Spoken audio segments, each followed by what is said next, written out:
Good morning and welcome to the Morning Scoop for Wednesday, July 15th.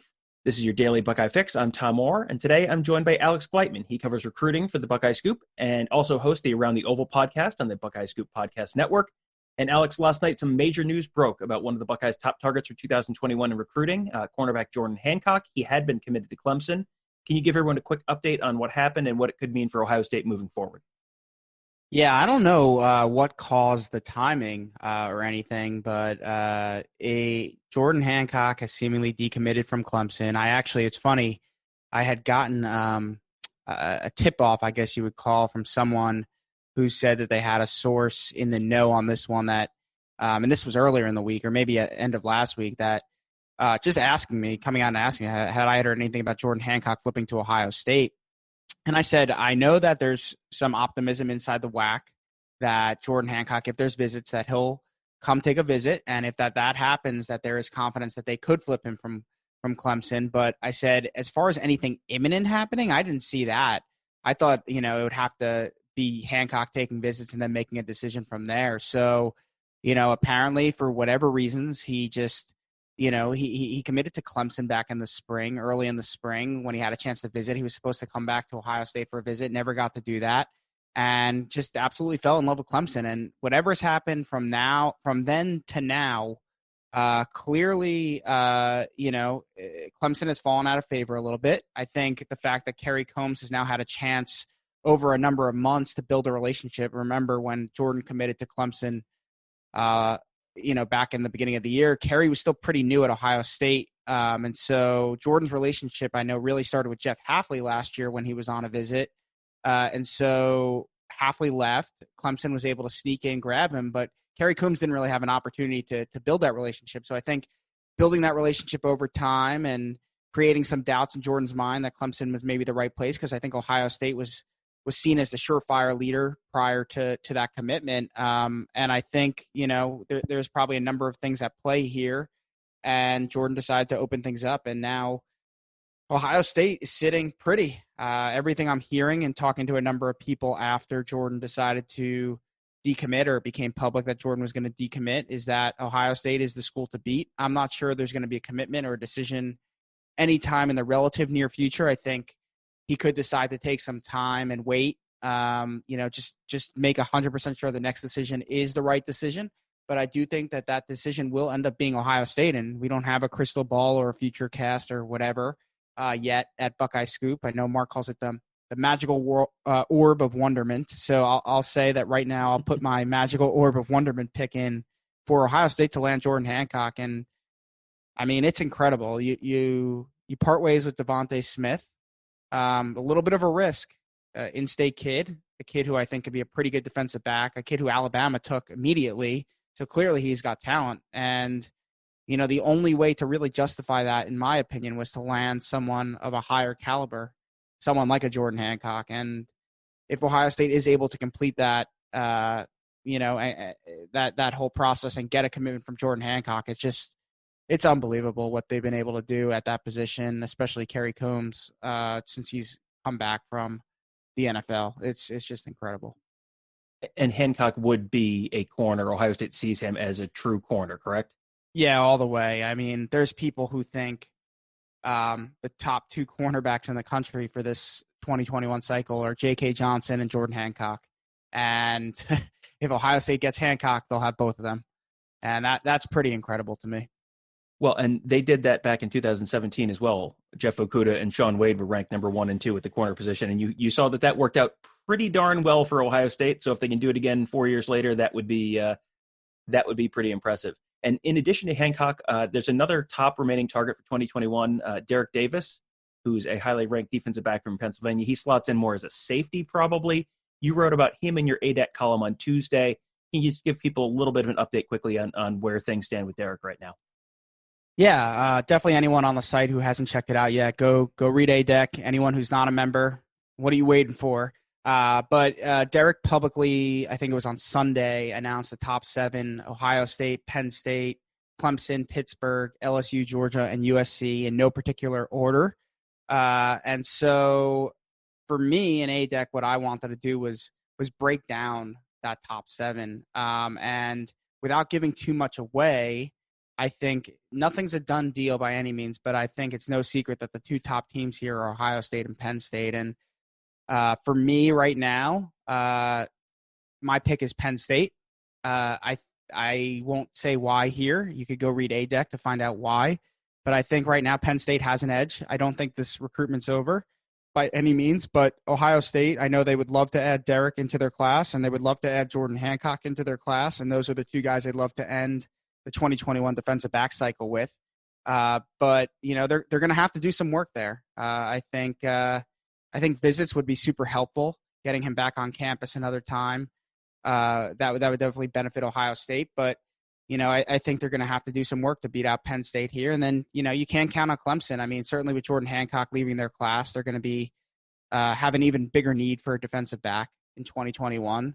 I know Derrick has been pretty high on Clemson. At one point, they might have even been the leader in this in his recruitment. So getting him back on campus will be big for the Tigers. You can never count out Pitt for a hometown kid. And then, you got a couple of SEC programs and USC where I know the relationship is pretty strong. So Ohio State's not only going to have to beat out Penn State, but those other schools. And it's going to be interesting to watch going forward. I don't know if they absolutely need Derrick Davis, especially if they get Jordan Hancock, but I think they really want Derrick Davis. And I think he fits in really nicely as a safety. And his body potentially could take him to be like that type of bullet linebacker hybrid safety type of player. But, it probably depends on what Ohio State does on defense. Do they stay a 1 high? Do they come back to a 2 high? I've seen Derrick in camp. I think he could run and cover, so I think he could play safety. But, he could come up in the box too and make some plays against the run. So he'd be a great addition to this Ohio State class. And, I think he's just a guy they really want. And so narrowing it down to 7 was a step in the right direction. I think the timeline is still to be determined as far as when he'll make a commitment, but I think he's waiting to see if visits will be coming back in maybe September, October before he decides, do I move a decision timeline up or do I maybe make something toward the end of the fall? So that'll do it for recruiting news this morning. The other big news for Ohio State football today is that, as Tony Gerderman and I anticipated on yesterday morning's show, the Buckeyes announced on Tuesday afternoon that players will be allowed back in the Woody Hayes Athletic Center starting today to resume their voluntary workouts. And this isn't definitive proof that there will absolutely be a season, but it's at least a small step in the right direction. The plan right now is to go through those workouts, then have basically a makeup for the lost spring practices before heading into fall camp. That's all supposed to play out over the span of late July and August, but we're obviously still waiting on an updated version of the 2020 season schedule. The Big Ten is expected to release that at some point, either late this week or early next week. There's been all sorts of talk about the likelihood of certain leagues deciding to postpone their football seasons to spring. Alex, I know you've talked to several sources in different leagues. Can you give us some idea of what you're hearing right now? Yeah, from the Ohio State standpoint, I think what I heard last week was that it was just, and I think this is kind of what everyone was hearing, it was like a limited number of people overall across all sports, and certainly a very limited number in the when it came to the football team. So I think that was a good thing. I think Ohio State just being smart and cautious about how they were proceeding with these voluntary workouts. I think once things start into, as you mentioned, that stage of like making up for spring practices and then fall camp, I think there's going to be a little bit more of a firm structure in place where they're just not canceling or pausing all activity out of nowhere. But in talking to other sources, I'll say there's pessimism. I spoke to a source that was had knowledge of the Patriot League's decision to cancel all fall sports. They're potentially talking about moving to a spring season for football and some other fall sports, but nothing certain yet.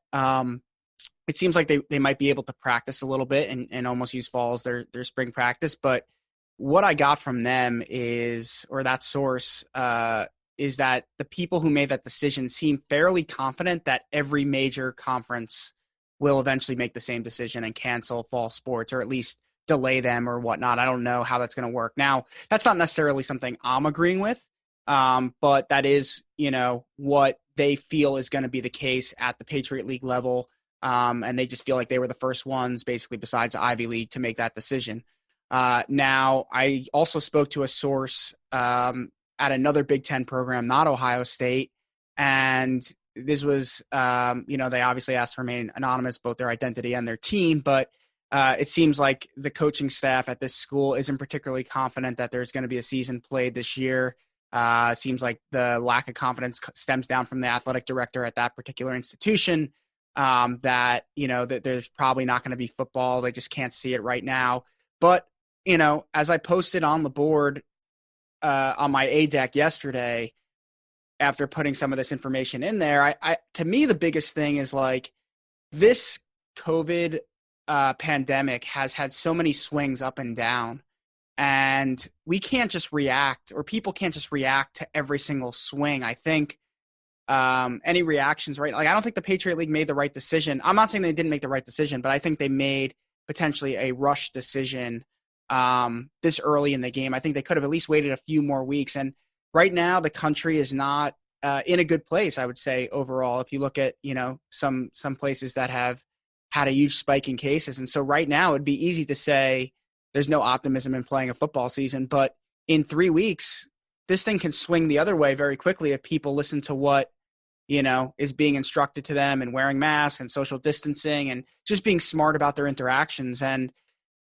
hopefully that, coupled with potentially the development of a vaccine or whatever, I just think that it's too early to say one way or the other which way it's going to go. And that's why I think there's some optimism with some people I've spoken to at Ohio State, some sources within various ticket departments, not just at Ohio State, at another school as well, that their plan to continue to proceed as if there is going to be this Big Ten only or conference only season, I think is probably the right move right now. So we'll see what happens, but that's just kind of what I'm hearing and my perspective on the situation. I think we probably need to see where things are at in like early to mid-August before I think a true decision will be made by some of the larger conferences.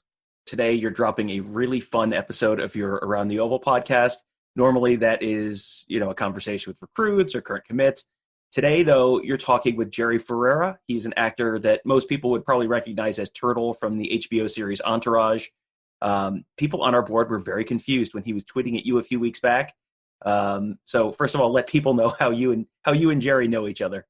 Yeah. So like 3 or 4 years ago, Jerry ended up coming into me and my friends pickup basketball game when he moved back to New York, I should say, from LA. I think it was to when he became a regular on the show Power.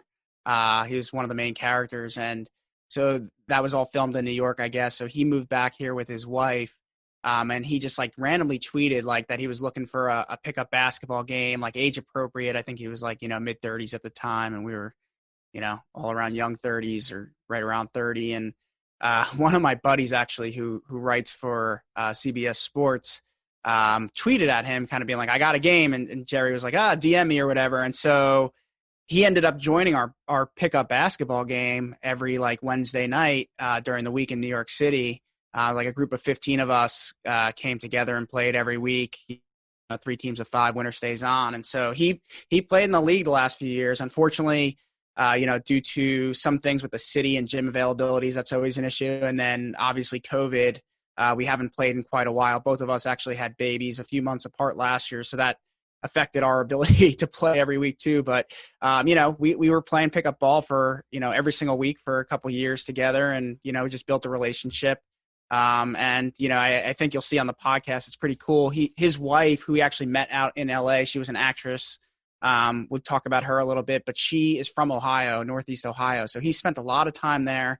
And as he kind of puts it, the Buckeyes, not growing up with a college team out east, the Buckeyes have kind of become his team-in-law, as he says.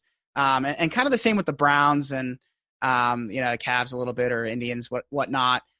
So some really cool ties to Ohio, which I think people will enjoy, and hearing about how like a true New Yorker who like met this girl in LA, like all of a sudden like comes to Ohio, and it's like, his just impressions. And then it was just cool hearing like his thoughts on Ohio State, and just like how it blew his mind, how passionate not only Ohio State fans, but Cleveland fans were in general about their sports teams, especially coming from New York, where, at least he felt that, that the Yankees, the Knicks, whatever, like everyone was super passionate about those teams. So that was pretty cool to get him on and build that relationship over the last few years.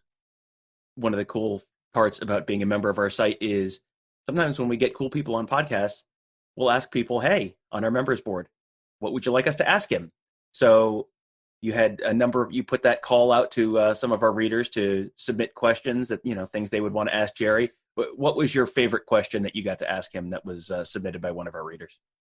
Yeah, it was pretty cool because I devoted a whole segment within our podcast on fan Q&A. So I think I got through I'd say 75 to 90% of the questions that were asked. But the one that made me laugh and that Jerry also liked a lot was, for those of you who don't know, Jamie Lynn Sigler, who played Meadow Soprano on The Sopranos, also did a cameo in Entourage where she dated Turtle, and then actually Jerry and Jamie Lynn started dating in real life. So someone put the question as, what did Tony think about you dating Meadow?